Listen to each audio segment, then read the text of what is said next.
Miss হবে না আপনার পছন্দের টিভি শো। দেখুন জি5 অ্যাপে একদম ফ্রি। আপনারা তো দেখছি আপনাদের বিধবা পুত্রবধূকে ঘাট থেকে নামানোর জন্য একেবারে উঠে পড়ে লেগেছে।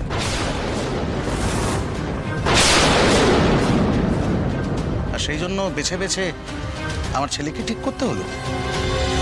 আমি পল্লববাবুর সম্পর্কে অনেক কিছু শুনেছিলাম, কিন্তু উনি যে এতটা সুযোগ সন্ধানী সেটা আমি কোনোদিন ভাবিনি।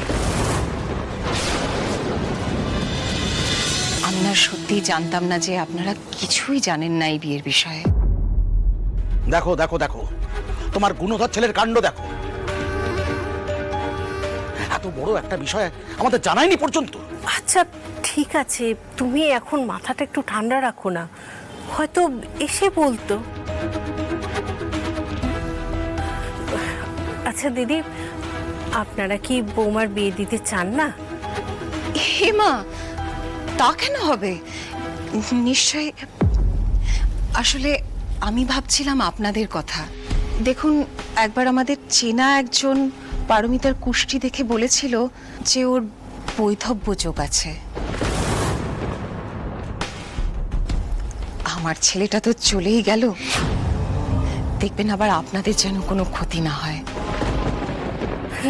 না না না, এসব কি বলছেন আপনি? হ্যাঁ, এ হয় না, হয় না এসব।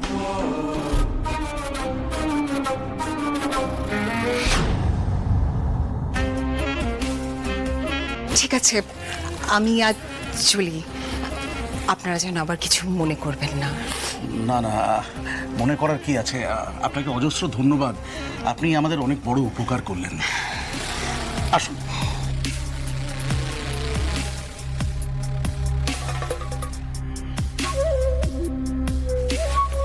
হ্যাঁ,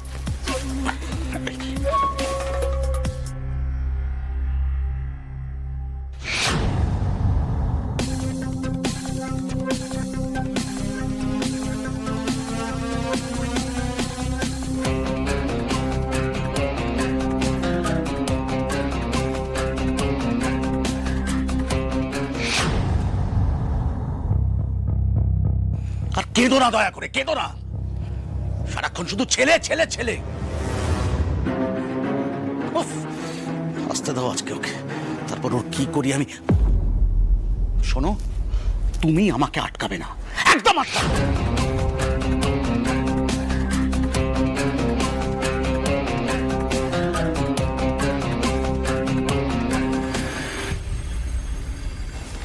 মা, মা, আরে মা তুমি কোথায়? মা, আমরা এসে গেছি। অংশু, অংশু তুই এসেছিস? আচ্ছা তোর কি কাণ্ড বল দেখি, তুই আমাদের কাউকে কিচ্ছু না জানি বিয়ে করছিস? তোর বাবা কিন্তু খুব চটে গেছেন। আচ্ছা বিয়ে করবি করবি, শেষে কিনা। এটা তাহলে দাদা ভাই বাড়ি? দিদি, জায়গাটা কিন্তু বেশ সুন্দর, তাই না? ওই তো জেঠিমা। আর থাক থাক। জেঠিমা, আমি ফুলকি, ফুলকি দাস। আর এই হলো আমার দাদা ভাই। ও দাদা ভাই, আমাদের সবাইকে জেঠিমার সঙ্গে পরিচয় করিয়ে দাও। হ্যাঁ হ্যাঁ মা, এরা আমার নতুন পরিবার বলতে পারো। নবাবগঞ্জে যাবার পর এদের জন্যই আমি 2-3টে অ্যাক্সিডেন্ট থেকে বেঁচে গেছি, জানো। ফুলকি তো আমার বোনই, আর এরা আমার সব আত্মীয় হয়ে গেছে। ও হচ্ছে পিয়াল, ও রোহিত, তমাল, আর উনি কাকুমণি। মা, এরা নবাবগঞ্জে সেই বিখ্যাত রায়চৌধুরী পরিবারের মানুষজন। আর ও হলো পারমিতা।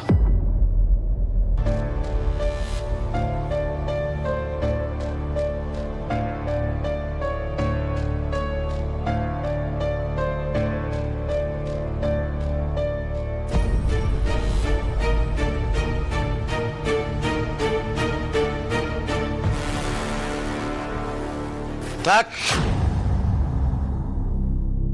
আর প্রণাম করতে হবে না।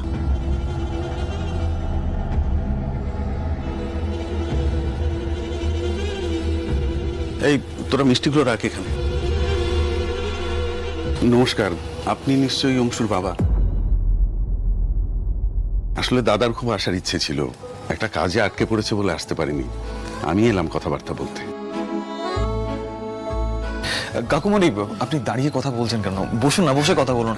এই তোমরা সবাই দাঁড়িয়ে আছে কেন? বসো না প্লিজ। মা, বলছিলাম যে ওদের জন্য শরবতের ব্যবস্থা করো না। আমি যাবো তোমার সঙ্গে হেল্প করতে। না,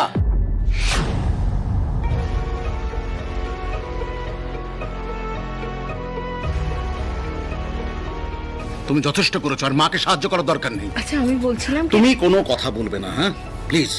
যা বলার এবার আমি বলবো।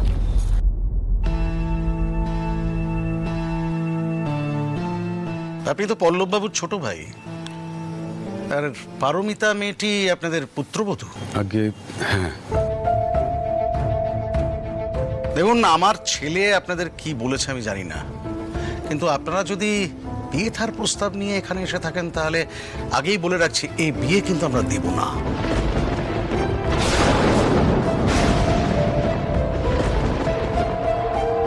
বাবা, এসব কি বলছো তুমি? মা, আমি তোমাকে বললাম না, আমি এসে সব বলছি, অনেক কথা আছে। হ্যাঁ, কিন্তু দেখ অংশু, এই বিয়েটা কি করে হতে পারে বল? আমরা তো কিছুই জানতাম না। কিন্তু মা, জানাতেই তো এসেছিলাম। সব জানা বোঝা আমাদের হয়ে গেছে অংশু, আর কিছু শোনার নেই। কাকুমণি, এখান থেকে চলো। একটু দাঁড়া মা। আচ্ছা তারকবাবু, আমরা কি একটু আলাদা করে কথা বলতে পারি? না, আপনাদের সাথে কোনো কথা নেই। ভাই, এখানে আর দাঁড়িয়ে থেকো না, প্লিজ প্লিজ চলো এখান থেকে। এক মিনিট বৌদি, কোথাও একটা ভুল বোঝাবুঝি হচ্ছে। আমার মনে হচ্ছে ওনারা এই বিয়ের খবরটা আগেই অন্য কারোর থেকে পেয়ে গেছেন, তাই রেগে আছেন, তাই না? হ্যাঁ, এটাই তো স্বাভাবিক। আরে অংশুদা, তুমি বলো না যে কালকেই এই বিয়ের কথাবার্তা ঠিক হলো, তার আগে তো কিছু ঠিকই ছিল না, বলো। আপনারা তো দেখছি আপনাদের বিধবা পুত্রবধূকে ঘাট থেকে নামানোর জন্য একেবারে উঠে পড়ে লেগেছে।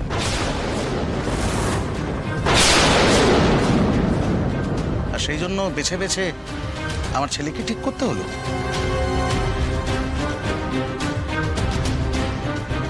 শুনেছি পারমিতা নাকি ওর কলেজ জীবনের বন্ধু, কিন্তু অংশু তো এখন আর কলেজে পড়ে না। বাবা, এনাদের অপমান করার কোনো অধিকার নেই তোমার। অংশু, আমার সামনে দাঁড়িয়ে এ ধরনের কথা তো তুমি কোনোদিন বলতে না। দেখুন, আপনারা যথেষ্ট প্রভাবশালী পরিবার নবাবগঞ্জের।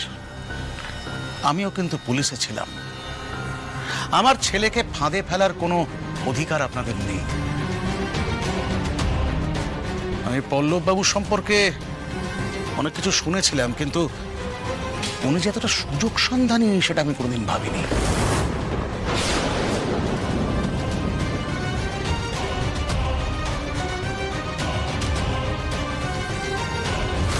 বৌদি, জি5 ডাউনলোড করুন আর সব এপিসোড দেখুন একদম ফ্রি।